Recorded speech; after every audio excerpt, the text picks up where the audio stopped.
Selamat datang di Lensa Publik, program berita yang menyajikan informasi aktual, faktual, dan terpercaya dari berbagai peristiwa yang terjadi di Yogyakarta dan sekitarnya. Selama kurang lebih 30 menit ke depan, kami akan menghadirkan berbagai informasi pilihan mulai dari hard news, laporan mendalam, hingga berita ringan yang sayang untuk Anda lewatkan. Saya Ilyasa Divano. Saya Andika Rizky. Inilah Lensa Publik. Pemirsa, kita awali Lensa Publik dengan kabar dari sektor ekonomi. Harga berbagai jenis plastik di Yogyakarta mengalami kenaikan dalam beberapa waktu terakhir. Kondisi ini dikeluhkan para pelaku usaha karena berdampak pada meningkatnya biaya produksi dari operasional. Lantas, bagaimana para pelaku usaha untuk menyiasati kondisi tersebut? Berikut laporan selengkapnya.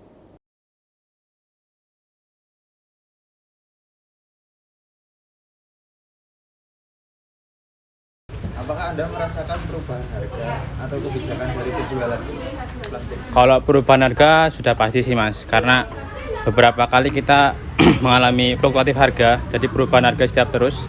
Perubahan harga yang pasti itu di customer yang datang di sini kita makin menurun, yang biasanya bisa sampai 150 notaan, sekarang cuma sampai 100 kalau nggak nyampe sih. Jadi yang paling kerasa itu di nota penjualan kita menurun. Pertanyaan yang kedua Mas, bagaimana pendapat Anda jika penjual melalui mengurangi penggunaan plastik? Itu sebenarnya kebijakan dari si konsumen sendiri ya. Cuma kalau kita merasakannya pasti karena harga yang lebih mahal sekarang, customer pun mengurangi harga penggunaan plastik kita dan ganti kemasan mungkin nggak dari plastik atau dari yang lain, kita juga nggak tahu. Yang pasti kita merasakan itu ada perbedaan sebelum.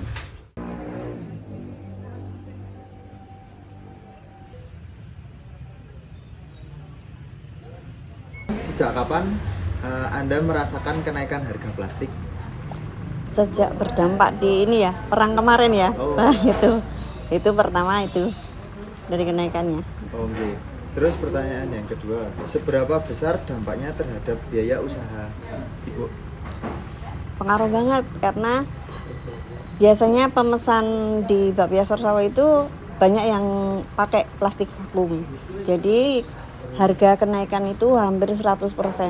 Bisa dikatakan 100%. Pemerintah Daerah Istimewa Yogyakarta terus melakukan penataan kawasan Malioboro melalui relokasi pedagang kaki lima ke teras Malioboro. Langkah ini dilakukan untuk menciptakan kawasan wisata yang lebih tertib, nyaman, dan ramah bagi wisatawan. Meski demikian, proses penataan masih menghadirkan beragam tanggapan dari para pedagang maupun pengunjung. Berikut laporan tim Lensa Publik.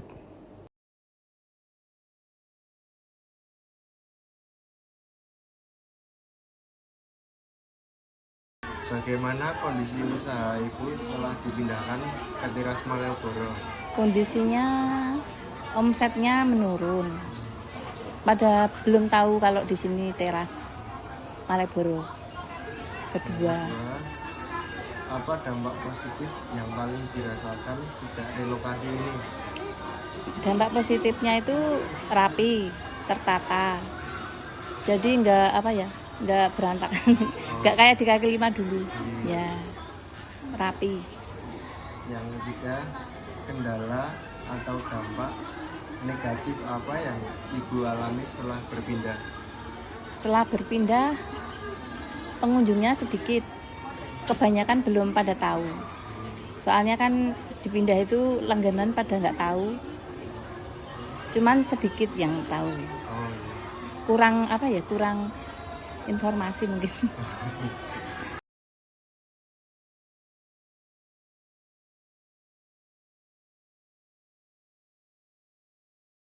Bagaimana pendapat Anda tentang pemindahan PKL ke teras Malioboro?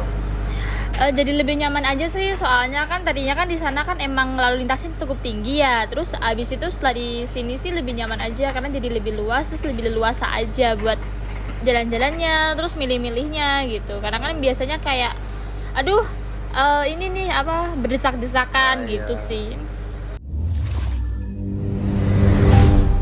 Memasuki musim liburan, jumlah wisatawan yang berkunjung ke Yogyakarta mengalami peningkatan yang signifikan. Dampaknya, arus lalu lintas di sejumlah titik wisata, khususnya kawasan parkir Ngabean menuju Malioboro mengalami kepadatan. Petugas pun melakukan berbagai upaya pengaturan lalu lintas guna mengurangi antrean kendaraan. Berikut liputannya. Saya Matias dari parkiran Ngabean, Yogyakarta. Yogyakarta kembali mengalami peningkatan signifikan wisatawan pada jeda liburan 2026 ini. Kondisi tersebut mengakibatkan beberapa ruas jalan di kota Jakarta mengalami peningkatan kepadatan lalu lintas. Berikut laporannya.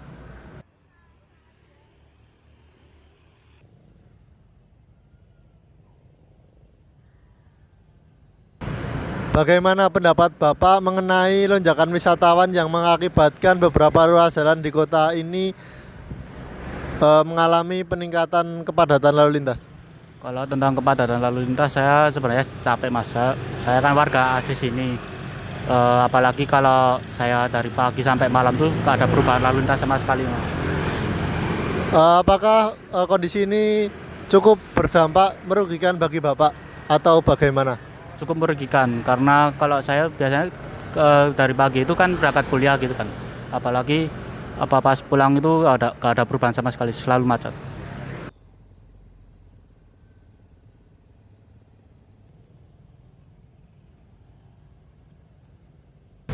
Pada malam hari ini saya sudah bersama salah satu warga parkiran Ngabean yang menjadi salah satu titik ruas jalan yang mengalami kemacetan karena dijadikan parkiran utama untuk para wisatawan pada tahun ini.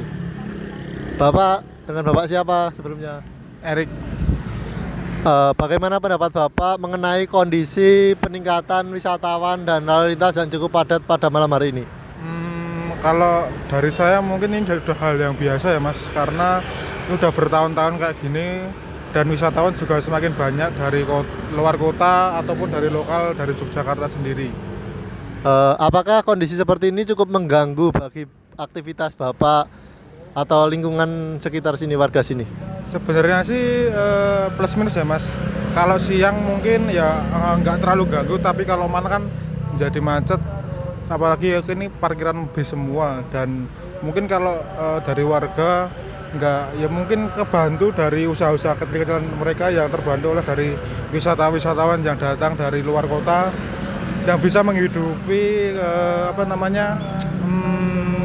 pedagang-pedagang kecil. Baik Bapak, terima kasih. Berikut liputan mengenai kondisi ruas jalan titik kemacetan di kota Jakarta yang terjadi karena lonjakan wisatawan di tahun 2026 ini. Sekian dari saya, Matias, di parkiran Ngabean melaporkan. Sejumlah supporter PSM Yogyakarta menggelar aksi kreatif melalui perbuatan mural di berbagai titik kota. Tak hanya itu, karya-karya tersebut juga dipamerkan dalam sebuah agenda kolektif sebagai bentuk penyampaian aspirasi kepada pemerintah. Melalui mural tersebut, para supporter mendesak percepatan penyelesaian proses hukum dugaan korupsi Stadion Mandala Krida agar stadion dapat kembali difungsikan sebagai kandang kebanggaan PSIM Yogyakarta. Berikut laporan selengkapnya.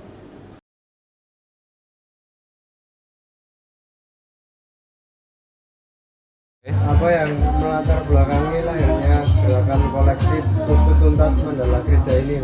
Untuk lahirnya Usut Tuntas ini pertama karena keresahan bersama dari kolektif teman-teman semua. Untuk keresahannya itu karena kita selalu bermain di SSA karena kesulitan untuk home base gitu. Nah, home base-nya itu kita dipindah selalu di SSA. Kenapa enggak ke Mandala? Karena di Liga 2 itu ada regulasi yang berbeda di Liga 1-nya. Karena Liga 1 itu untuk regulasinya ada terkait lampu lah, single seat lah, sedangkan di Mandala itu karena kesusahan untuk kasus dari korupsi itu, jadi keresahan teman-teman bersikap untuk menyuarakan Usut Tuntas Mandala. Oke. Selanjutnya apa tuntutan utama yang ingin disampaikan kepada pemerintah dan aparat penegak hukum?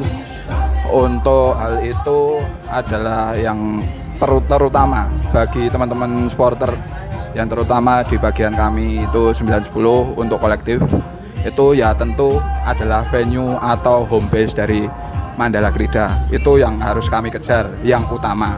Tapi untuk dari pihak kepolisian itu seharusnya bersinergi dan tidak ada sekat.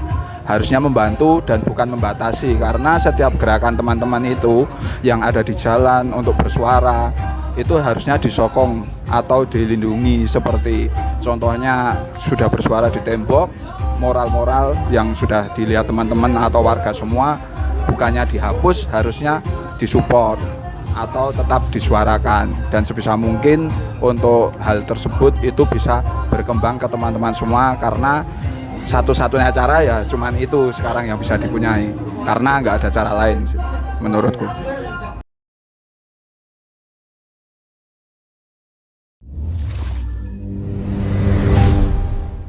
Inovasi Indomie hype abis. Kebab Turki dan rendang Padang yang enaknya ngehits dimix di Indomie hype abis kebab rendang. Rasa smoky creamy kebab Turki sama gurihnya rendang Padang dimix asik. Indomie hype abis kebab rendang mix asik. Yuk cobain. Makin delicious, makin endes. Double ngehits di mulut. Indomie hype abis kebab rendang mix asik. Pemirsa, setelah mengikuti sejumlah berita aktual, kini saatnya kita memasuki segmen laporan mendalam yang mengupas sebuah isu dari berbagai sudut pandang. Di tengah meningkatnya persoalan sampah plastik, muncul inovasi yang mampu mengubah limbah menjadi produk yang bermanfaat. Melalui proses pencacahan dan pengepresan, sampah plastik diolah menjadi berbagai furniture seperti meja, kursi, hingga perlengkapan rumah tangga. Seperti apa proses pengolahan dan bagaimana dampak bagi lingkungan maupun perekonomian masyarakat? Berikut laporan mendalam tim Lensa Publik. Penutupan tempat pembuangan akhir atau TPA Piungan membawa tantangan baru bagi pengelolaan sampah di daerah istimewa Yogyakarta. Dengan keterbatasan kapasitas pembuangan, masyarakat kini didorong untuk mengurangi sampah sejak dari sumbernya. Salah satu upaya yang semakin banyak dilakukan adalah memilah-milah dan mendaur ulang sampah plastik. Jadi manfaat, saya kasih contohnya Mas, banyak galon lem mineral yang tidak bisa diisi ulang kembali, akhirnya kan numpuk di rumah-rumah warga, kita bisa jual kembali, kita bisa dapatkan nilai ekonominya, dan itu sangat bermanfaat untuk warga, di mana bisa dimanfaatkan untuk beberapa hal, contohnya untuk dana sosial. Kesadaran tersebut mulai tumbuh dari lingkungan rumah tangga. Warga kini membiasakan diri memisahkan sampah organik dan anorganik sebelum disalurkan ke bank sampah maupun usaha daur ulang. Langkah sederhana ini menjadi bagian penting dalam mengurangi jumlah sampah yang berakhir di tempat pembuangan. Kami awalnya adalah pengelola sampah tingkat RW. Jadi waktu itu motivasi kami adalah ekonomi. Jadi di samping rumah kami itu ada pelapa yang membeli sampah-sampah rosok. Nah kebetulan di RW kami itu kebetulan ketika kas kosong itu mempunyai keinginan untuk mengelola sampah yang ada kemudian dijual ke pelapanya. Jadi motivasi kami pertama kali untuk membentuk kelompok pengelola sampah mandiri adalah motivasi ekonomi. Jadi kami merasa bahwa ternyata sampah-sampah itu bermanfaat kalau dijual dan menghasilkan uang untuk menjadi kas kegiatan kami. Itu awalnya seperti itu. Kemudian setelah berjalan, itu sejak tahun 2016 itu sudah cukup lama. Setelah berjalan, akhirnya kami mendirikan satu lagi yang namanya Sedekah Sampah Rukun Surya Mulia. Itu backgroundnya adalah Muhammadiyah. Itu nanti fungsinya seperti pelapak. Jadi kami membeli dari bank sampah sedekah sampah yang ada di sekitar. Kemudian Surya Mulia ini nanti akan mengirim ke industri, ke pabrik-pabrik. Sampah plastik yang telah terkumpul kemudian diolah oleh pelaku UMKM menjadi bagian produk yang memiliki nilai ekonomi melalui proses pencucian, pencacahan, pemanasan, hingga pengepresan. Limbah plastik disulap menjadi meja, kursi, rak, alas gelas, hingga dekorasi interior. Produk-produk tersebut membuktikan bahwa sampah plastik masih memiliki nilai guna apabila dikelola dengan baik. Ya, jadi kalau berbicara pengelolaan sampah khususnya di Kota Yogyakarta, pada fase ini sudah mengalami kemajuan yang pesat karena memang kita ukur dan mungkin publik juga sudah bisa menilai ataupun melihat secara langsung ketika dulu di tahun kemarin dan sekarang bisa ada pembanding. Ketika dulu pengelolaan sampah kami ataupun penanganan sampah kami, kalau orang melihat atau publik melihat itu adalah kalau ukurnya adalah kondisi depo sampah dan TPS. Pada tahun 2024 mungkin kondisi sampah di Kota Yogyakarta masih mengalami fase transisi untuk kemandirian ataupun penanganan sampah secara mandiri karena memang dikeluarkannya surat edaran untuk desentralisasi. Diharapkan untuk pengelolaan sampah dan penanganan sampah, khususnya pengelolaan sampah ini dikembalikan ke pemerintah daerah masing-masing. Pemerintah Kota Yogyakarta melalui Dinas Lingkungan Hidup dan Kehutanan terus mendorong pengurangan sampah dari sumbernya, edukasi kepada masyarakat, penguatan bank sampah, serta dukungan bagi pelaku usaha daur ulang menjadi bagian dari upaya membangun sistem pengelolaan sampah yang lebih berkelanjutan. Produk hasil daur ulang kini mulai hadir di ruang-ruang publik. Sejumlah coffee shop memanfaatkan furniture berbahan plastik daur ulang sebagai bagian dari konsep usaha yang ramah lingkungan.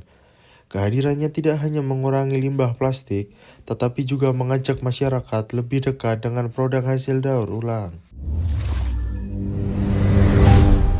Coretan pada dinding, fasilitas umum, hingga bangunan kosong masih kerap dijumpai di sejumlah sudut kota Yogyakarta. Sebagian menganggapnya sebagai bentuk ekspresi seni, sementara sebagian lainnya menilai tindakan tersebut sebagai vandalisme yang merusak ruang publik.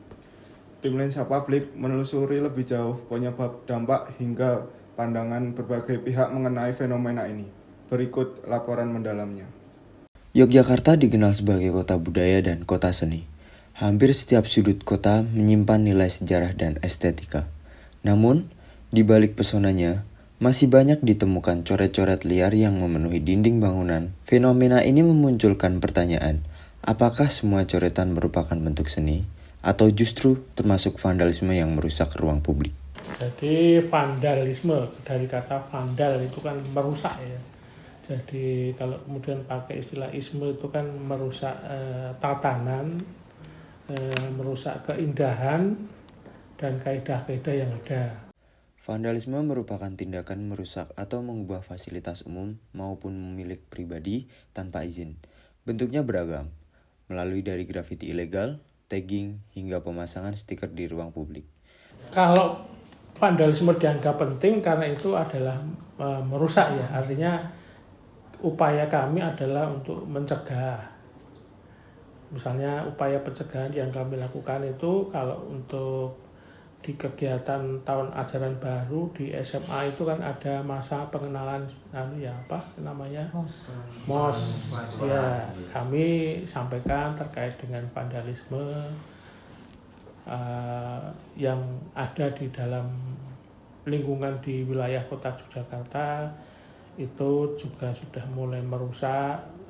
Itu sebetulnya bukan seni. Kalau yang seni itu kan terorganisir dan itu ada izinnya yang ataupun sedang dilombakan atau mungkin itu ada nilai-nilai tertentu yang itu sangat dianggap positif.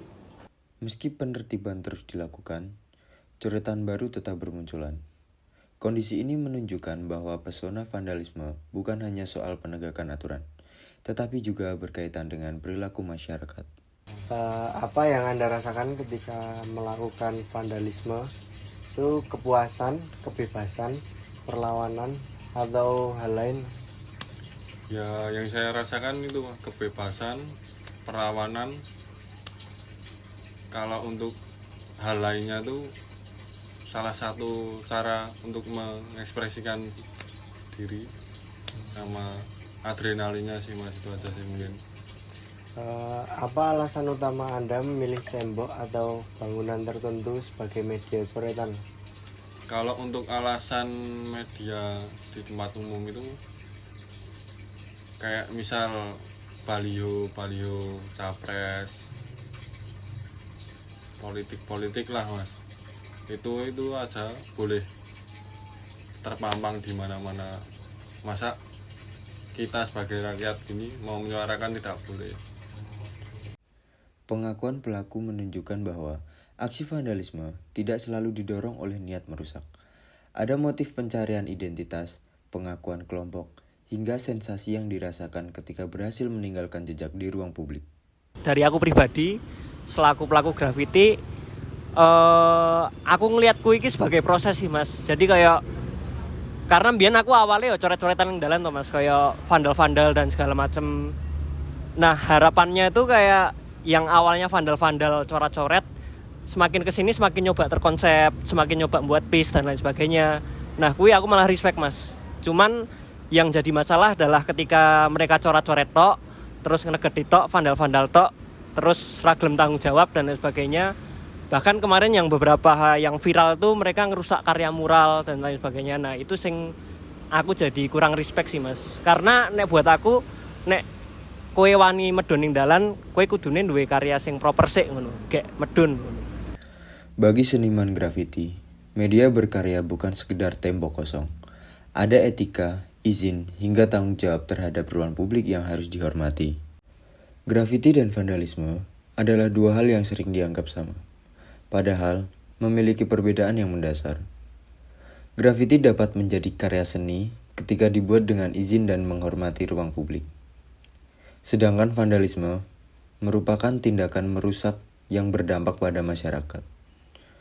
Menjaga Yogyakarta sebagai kota budaya bukan berarti membatasi kreativitas, tetapi menghadirkan ruang berekspresi yang bertanggung jawab. Dengan kolaborasi antara pemerintah, seniman, dan masyarakat, kreativitas dapat terus tumbuh tanpa mengorbankan wajah kota. Usai laporan mendalam, kini kami hadirkan sejumlah berita ringan yang tetap menarik untuk disimak. Ratusan pesepeda dari berbagai komunitas kembali memadati jalanan kota Yogyakarta dalam kegiatan Jogja Last Friday Ride. Selain menjadi ajang olahraga bersama, kegiatan ini juga mengajak masyarakat untuk menggunakan transportasi ramah lingkungan. Berikut suasana selengkapnya. Memasuki Jumat malam di pekan terakhir setiap bulannya, sudut-sudut kota Yogyakarta tampak berbeda. Ratusan hingga ribuan pesepeda mulai memadati titik kumpul, bersiap merayakan tradisi berkendara tanpa kasta dalam tajuk Jogja Last Friday Ride atau JLFR. Kapan mas untuk acara JLFR ini pertama kali diadakan? Untuk JLFR sendiri dari sekitar tahun 2010 sampai sekarang. Sebenarnya apa tujuan diadakannya acara ini mas untuk pertama kali? Tujuannya ya untuk wadah biar makin guyup antar pesepeda. Apakah ada rute khusus yang selalu digunakan setiap bulannya mas? Untuk rute sendiri biasanya mencari jalan-jalan yang luas, jalan-jalan yang besar, terus nanti finishnya di Tugu. Gerakan ini bukan sekedar ajang olahraga, melainkan ruang temu bagi siapa saja. Mulai dari sepeda lipat, ontel, hingga sepeda kostum, semuanya lebur menjadi satu aliran di jalan kota. Tanpa pendaftaran resmi dan tanpa ketua, JLFR terus konsisten menyuarakan pesan sederhana bahwa jalan raya adalah milik bersama. Euforia final Piala Dunia turut dirasakan masyarakat Yogyakarta. Ratusan warga memadati halaman TVRI Yogyakarta untuk mengikuti acara nonton bareng yang berlangsung meriah dan penuh antusiasme. Suasana kebersamaan para pecinta sepak bola tersebut kami rangkum dalam laporan berikut. Selamat malam pemirsa, malam ini saya sudah berada di TVRI Jalan Magelang, Yogyakarta, di mana diselenggarakannya nonton bareng final Piala Dunia 2026 antara Argentina melawan Spanyol. Terlihat antusiasme penonton sudah memadati area nonton bareng pada malam hari ini. Berikut liputannya.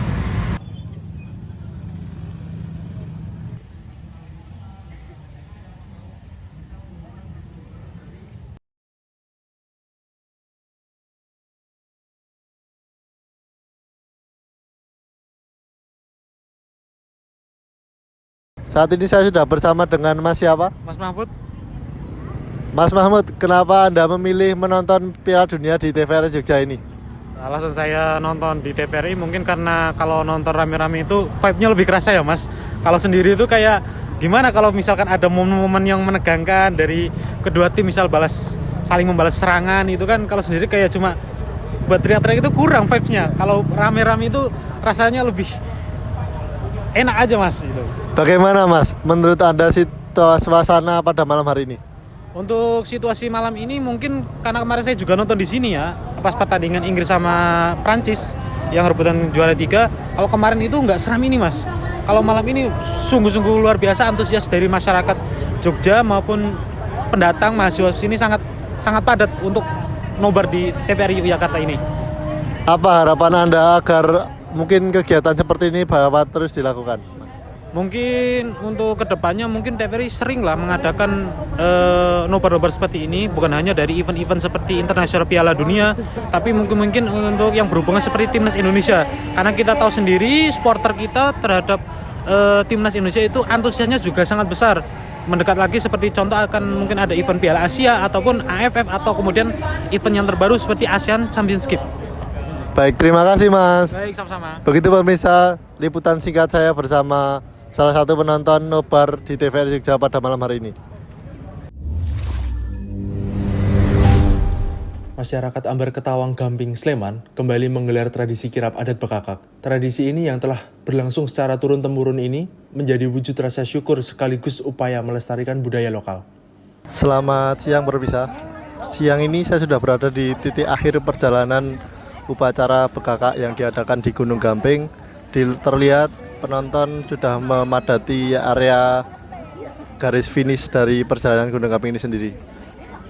Berikut liputannya.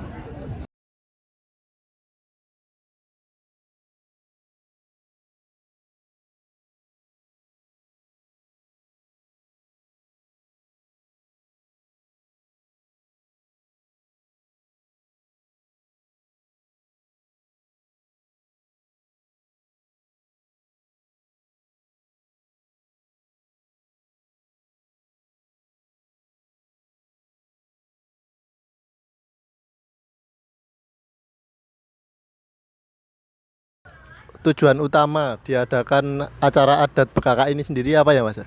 Sebenarnya acara Bekakak ini agak rumit sih Mas. Dari yang pertama itu kompleksitasnya berawal dari salah satu abdi dalam Keraton Yogyakarta yang dulu pernah singgah di Patilasan Keraton Ambar Tawang yang bernama Ki Wiro Suto.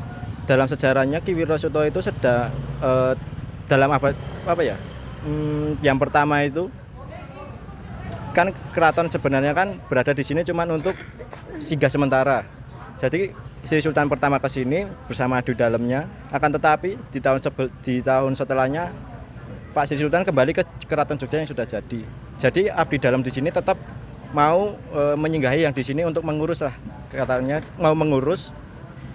Akan tetapi dalam suatu tragedi terdapat satu tragedi yang pertama yaitu runtuhnya Gunung Gamping. Jadi Pak Wiro Suto itu, Ki Wiro Suto itu tertimbun oleh Gunung Gamping sendiri. Dan itu di bulan Sapar, makanya ada peringatan Bekakak ini atau Saparan Bekakak. Berarti tujuannya untuk memperingati Ki Wiro Suto sendiri ya Mas? Iya. Untuk acara ini dilakukan berapa tahun sekali sih Mas? Dengan setiap apa? Di setiap bulan Safar setahun sekali. Oh iya. Untuk Mas sendiri, apa harapan Mas dari acara adat ini di tahun depan?